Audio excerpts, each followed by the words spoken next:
Hello mga mi, ganito nga pala yung tamang paraan ng pagsusuot ng ating Miss Trainer. Ayan. Ayan, i-demo ko sa inyo kung paano siya isuot. Ayan, first step.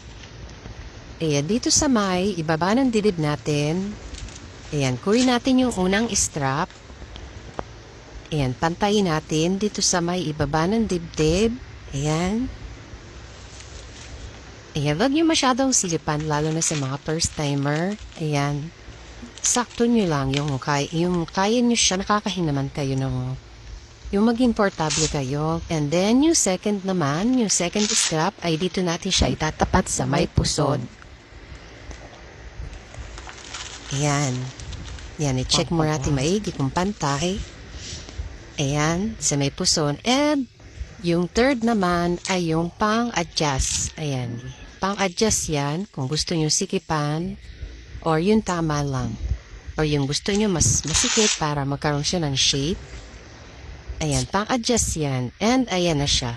Dapat yung comfortable lang kayo, huwag yung masyadong sisikipan. Lalo na sa mga first timer. Ayan.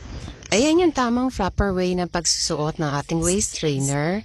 Yan, sa may ibaba ng dibdib hanggang puson. Ayan, may likod niya. Ayan, dapat sakto nyo siya. Dapat na tamang paglalagay lang para komportable kayo at hindi nahihirapan. Ayan, sobrang ganda niyan mga mi. Ayan, sobrang, ang lakas makasexy niyan. Ayan, liliit yung tiyan nyo dyan at yung inyong puson. Ayan, at pag suot nyo yan, sobrang init niya sa loob ng tiyan. Mararamdaman nyo nag-iinit talaga siya. Ayan.